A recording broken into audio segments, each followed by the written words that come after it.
गधा सिंह सॉरी राजा सिंह के होमवर्क करे बगैर बोलना छोड़ दो। हमारा धन आतंकवादियों को जाए।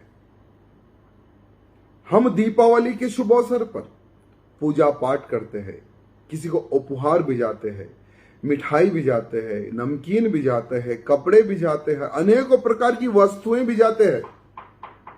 क्या आपको पता है कि आपका पैसा आतंकवादियों को जा रहा है? अस्सलाम वालेकुम रहमतुल्लाहि वबरकातुहू, आदाब, नमस्ते, सत श्री अकाल। दोस्तों, मैं फ़हद मखसूसी। मैं ये वीडियो बिलखसूस हमारे हैदराबाद के एक जाहिल एमएलए के लिए बना रहा हूँ, तेलंगाना के एक जाहिल एमएलए के लिए बना रहा हूँ, जिसका नाम है राजा सिंह साहब। बराए करम मेहरबानी मेरी इस वीडियो को उन तक पहुँचाइएगा, अगर कोई उनका करीबी देखता है तो बहरहाल राजा सिंह की आज एक वीडियो आई है। किसी ने मुझे भेजा और बताया कि भाई देखो ये किस तरह की बातें कर रहा है। और जब भी कोई यानी जो क्या कहते हैं आपके इस तरह के इश्यूज़ के ऊपर बात करता है तो उनको थोड़ी सी नॉलेज देने के लिए मैं वीडियो बनाना ज़रूरी समझता हूँ, ख़ास करके जब वो जियोपॉलिटिकल इशू के ऊपर बात करते हैं, सोशियो इकोनॉमिक इशू के ऊपर बात करते हैं, तो उसके ऊपर बात करना थोड़ा ज़रूरी हो जाता है। क्योंकि राजा सिंह साहब जो है ना, ये बता रहे थे कि इंटरनेशनल कंपनीज़ जो है वो अपने ब्रांड्स के ऊपर हलाल लिखती हैं और लिख के जो है ना वो पैसा फिर वो आतंकवादियों को जाता है, जो कि फिर हमारे लोगों को मारने में सपोर्ट करते हैं। ये वो बला बत्तर, बहरहाल जाहिल आदमी है, इन्फॉर्मेशन तो कुछ है नहीं, हिस्ट्री के बारे में कुछ मालूम नहीं, सोशल के बारे में, सोशियो इकोनॉमिक इश्यूज़ के बारे में कुछ मालूम नहीं, जो मुँह को आया बोल दिए। काम एमएलए का है कि अपने कॉन्स्टिट्यूंसी में जब इलेक्ट होके आए हैं तो वहाँ के हिंदू मुस्लिम तमाम मजहबों को मानने वालों के अपलिफ्टमेंट के लिए काम करें, लेकिन वो काम तो होता नहीं अपने से। अपन पॉइंटिंग करेंगे तो बहरहाल चलिए, अगर आप पॉइंट करना ही चाह रहे हैं तो सबसे पहले राजा सिंह से ये पूछना चाहता हूँ कि सेंटर में किस गधे की, किस जोकर की सरकार है जो आपको एक वीडियो के माध्यम से अपनी बात को सरकार तक पहुँचाने की ज़रूरत पड़ रही है, ये कहते हुए कि ये इंटरनेशनल कंपनीज़ हलाल जो ट्रेडमार्क डालती हैं उसके ऊपर जो है ना आप लोगों से मांग कर रहे हैं कि भाई ना ख़रीदें, क्योंकि ये ख़रीदने के बाद जो पैसा उनको जाता है वो आतंकवादियों को फ़ंड करने में इस्तेमाल करते हैं। सबसे पहले आप सबूत बताइए किस बिना पे ये बोल रहे हैं। अगर कोई सही हमारे पास निकल गया बैरिस्टर, वो दलाली करने वाला बैरिस्टर नहीं बोल रहा हूँ मैं, अगर सही बैरिस्टर अगर कोई निकल गया ऐसा डिफेमेशन मुँह पे मारेगा कि तुम जो है ना तुम्हारे आने वाले 7 नस्लें जो है ना पैसे भरते भरते रह जाएंगी, तो किस बुनियाद पर बोल रहे हैं बाबा आप कि भाई ये पैसा आतंकवादियों को जाता है। दूसरी चीज़, अगर आपको वाकई में कोई प्रॉब्लम है इंटरनेशनल कंपनीज से कि वो उनके हलाल इंडिया लिखे जाने पे, तो बोलो ना सरकार को। सरकार किसकी है, कौन गधा चला रहा है सरकार? बोलो उनको कि भाई ये कंपनीज को बंद करें, अगर वो हलाल गोश्त बेचते हैं, हलाल चीज़ें बेचते हैं तो बंद करें उन्हें। सरकार तो आप ही की है ना सरकार, तो आप वो भी नहीं कर सकते। और रही बात दूसरी, इंटरनेशनल कंपनीज़, मैं खुद भी हक़ में हूँ कि इंटरनेशनल कंपनीज से ज़्यादा हमें हमारी लोकल हिंदुस्तान की कंपनीज़ को बढ़ावा देना चाहिए। लेकिन हमारा एक बैठा हुआ है चौकीदार जो सेंटर में बैठा हुआ है, क्योंकि देश की सारी कंपनीज़ को, चाहे बीएसएनएल हो जाए, एमटीएनएल हो जाए, बहरहाल रेलवे हो जाए, एयरपोर्ट्स हो जाए, तमाम हमारी इंटरनेशनल कंपनीज़ को जो यानी जो नेहरू जी ने और यानी कांग्रेस के दौर में जितनी भी बनी थी वो सारे कंपनीज़ को तो ये बेचने बैठा हुआ है। तो तब ये नेशनल कंपनीज़ को बेच रहा है, तो तभी तो इंटरनेशनल कंपनीज़ को मौका मिल रहा है कि वो अपने पंजे हमारे हिंदुस्तान में फैलाए। क्योंकि नेशनल कंपनीज़ बिक रही हैं तो एम्प्लॉयमेंट ख़त्म हो रहा है, तो एम्प्लॉयमेंट ख़त्म हो रहा है तो फिर नई इंटरनेशनल कंपनीज़ का एम्प्लॉयमेंट बढ़ रहा है। तो कम से कम इंटरनेशनल कंपनीज़ अगर हमारे मुल्क में आ रही हैं तो वो एम्प्लॉयमेंट तो दे रही है। तो थोड़ा दिमाग लगा भाई, ये जो मुँह को आया बोल दिया ऐसा नहीं होता। बोल रहा है कि भाई ये इंटरनेशनल कंपनीज आ रही, वो एम्प्लॉयमेंट लेके आ रही हैं, और बोल रहा है कि आतंकवादी जो है ना फाइनेंशियली उनको सपोर्ट, यानी कुछ भी, मतलब कुछ भी। अच्छा, एक और बात मैं बता दूं, बोल रहा है कि भाई मैं इसको और एक बात ये बता दूं, बिस्मिल्लाहिर्रहमानिर्रहीम। हाँ, तो आपको मालूम है आप जब भी आते उल्टा सीधा तमाशा करके चले आते, यानी चाहे वो बकरा ईद का मौका हो, कुछ भी हो, और इंटरनेशनल कंपनीज के बारे में भी जब आप बात करें, बोले कि भाई बाहर एक्सपोर्ट करते हैं तो हलाल करके कर सकते, लेकिन हम लोकली हलाल नहीं बेचना चाहिए। तो आपको मालूम है गधा सिंह सॉरी राजा सिंह के दुनिया में सबसे ज़्यादा मीट एक्सपोर्टर कंट्रीज कौन सी है? सबसे पहली है ब्राज़ील, उसके बाद है इंडिया। अब इंडिया के अंदर जब अगर आप आ जाएंगे तो इंडिया में सबसे ज़्यादा मीट एक्सपोर्ट कौन करते हैं पता है आपको? 3 टॉप के मैं नाम लूँगा, वो नाम अगर आप सुनेंगे, अगर आप में इतनी सी भी गैरत बाकी है तो आइंदा बार इस तरह के मुद्दों पे होमवर्क करे बगैर बोलना छोड़ दो। टॉप के 3 लोगों के नाम हैं। सबसे पहला है अरेबियन एक्सपोर्ट प्राइवेट लिमिटेड, जिसके ओनर हैं सुनील कपूर।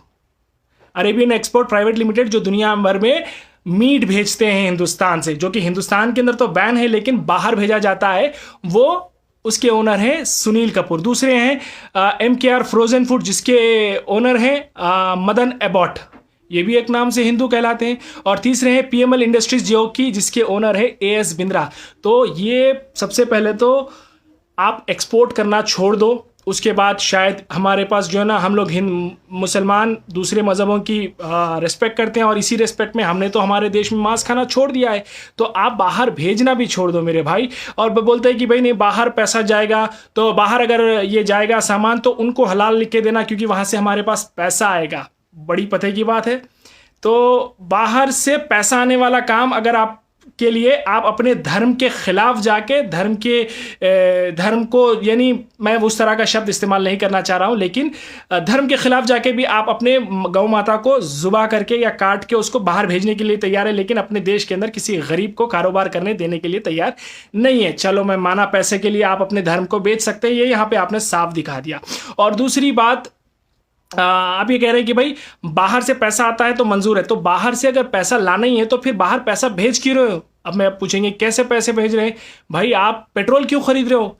ये जितने भी आपने कहा कि भाई ये मुस्लिम कंट्रीज को जो हम देते हैं वहां से पैसा आता है, तो मुस्लिम कंट्रीज को आप इसके अंदर अपने अल्फाजों में साफ साफ बताई थी, आतंकवादियों को अगर हम भेजते हैं तो उनके पास से पैसा आता है। आतंकवादियों से पैसा लेना मंजूर है, लेकिन आतंकवादियों को फिर पैसा दे क्यों रहे हो? पेट्रोल की सूरत में जब आप पेट्रोल खरीदते हो तो कितना पैसा जा रहा है, और पेट्रोल क्यों खरीद रहे हो? एक दिन अगर तुम पेट्रोल इस्तेमाल करना बंद कर दोगे, यकीन मानो हिंदुस्तान वापस से बैलगाड़ी के ऊपर आ जाएगा। अपनी अक्ल चलाओ। और ख़रीदते तो है पेट्रोल 35-40 के दाम में, और ऊपर से हिंदुस्तानियों को ही जो है ना चूल्हा लगा रहे हो 115 के दाम में। ये फिर ये करप्शन का कहाँ से मौका मिलेगा सरकार को?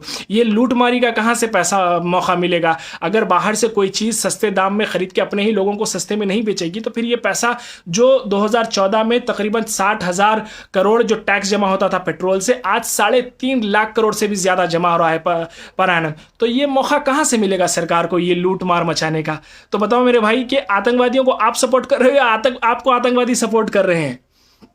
तो बहरहाल मैं अपनी बात खत्म करने से पहले एक बात बता दूं कि आपने कहा कि मुगल से चल लेते आ रहा है, मुगलों ने, बहरहाल मुगलों का भी कुछ आप जिक्र किए, मैं सब बातें नहीं बोलना चाह रहा हूँ, लेकिन आपको एक बात बता दो, जो आज आप एक सपना देखते हैं कि हिंदू राष्ट्र बनाना, एक हिंदुस्तान अखंड राष्ट्र बनाना, तो आपको पता होना चाहिए कि अखंड राष्ट्र का निर्माण मुगलों के दौर में ही हो चुका था। क्योंकि जब मुगल हिंदुस्तान की जानिब आए थे तो ये हमारा हिंदुस्तान राजपूतों में, रजवाड़ों में, अलग अलग जो है ना कम्युनिटीज़ में बिखरा हुआ था, एक कोई प्रॉपर स्टेट नहीं था। लेकिन मुगल थे जो हमारे हिंदुस्तान को इन्वेड किए, उनके कंट्री से बहुत सारा पैसा लेके आए, हिंदुस्तान को सोने की चिड़िया बनाए और फिर हिंदुस्तान को एक अखंड राष्ट्र बनाए, जो मुगलों ने बनाया था। आज आप बोलते हो कि अखंड राष्ट्र, अरे और क्या अखंड राष्ट्र बनाना है? और एक दूसरी बात बता दूं कि आप अपने आप को हिंदू बोलते हो, मैं हिंदू सम्राट हूं, मैं हिंदू ये हूं, मैं हिंदू वो हूं।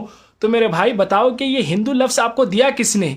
हिंदू लफ्ज़ भी आता है पर्शिया से, वो भी जो है ना मुसलमान मुल्क से ही आता है। आपको शायद इतना आपको पता नहीं होगा कि जाइए संस्कृत की किताबों में ढूंढ के निकालिए कि कहीं हिंदू निकलता भी है कि नहीं निकलता है, क्योंकि हिंदू लफ्ज़ ही मुसलमानों ने दिया है। मुग़लों के जब इन्वेजन हुआ था तो उन्होंने लेके आए थे। और रही बात, जब आपको इतनी फिक्र है हिंदुओं की, तो एक मैं जो है ना शायद टॉपिक से आपकी रिलेटेड नहीं होगा, लेकिन ये भी मैं बोल के अपनी बात को ख़त्म करता हूँ कि आप हिंदुओं के लिए इतना बोलते हो। गुजरात में हिंदू मंदिर के अंदर कुछ दलित गए थे 2 दिन पहले, या आजकल का ही किस्सा है, दलित गए थे पूजा करने के लिए, तो वहाँ पे ऊंचे धर्म वाले हिंदुओं ने छोटे धर्म वाले हिंदुओं को इतना मारा कि ना उनकी उम्र का लिहाज किया, ना उनके इंसान होने का लिहाज किया, उनको खून में लहू लुहान कर दिया। तो बताओ कि आप जो है ना अपने ही हिंदुओं को बचा नहीं पा रहे हो और फिर कह रहे हो कि भाई इनसे प्रोडक्ट ना खरीदना, इनसे हलाल ना खरीदना। अरे भाई पहले एक्सपोर्ट रोको, पहले अपने हिंदुओं के जो है ना रूट कॉजेस को समझो, उनकी गुर्बत को समझो। उनको अगर हिंदुस्तान में अगर मुसलमानों को तुमको यकीनन अगर क्या कहते हैं उनको शिकस्त देना है, या तो फिर उनको यानी क्या कहते हैं उनको पिछड़ा रखना है ना, तो तुम अपने हिंदुओं की अपब्रिंगिंग पे काम कर रहे हो भाई। हिंदुओं को अच्छी तालीम देने के लिए काम करो, अच्छे एम्प्लॉयमेंट के लिए काम करो। तुम जो है ना एक यानी 14% मुसलमानों को दबाने के लिए 86 हिंदुओं के ऊपर जो ना जो जुल्म कर रहे हो वो तुम्हारी नज़र नहीं आ रहा। बहरहाल हम टॉपिक से डिविएट नहीं होंगे। बस मेरा जो मैसेज था मैं पहुंचाना चाह रहा था राजा सिंह साहब को। उम्मीद करता हूं कि मेरा ये मैसेज उन तक पहुंच जाएगा और उन्हें समझ में आएगा कि वो जो अनाप शनाप उल्टी सीधी फालतू बातें कर रहे थे कि भाई हलाल फूड, हलाल का ये नहीं करो, हलाल का वो नहीं करो। सबसे पहले तुम अपने देश में मीट को हलाल करना छोड़ो, बाहर देश को भेजना छोड़ो। Thank you very much. धर्म को बेचना छोड़ो।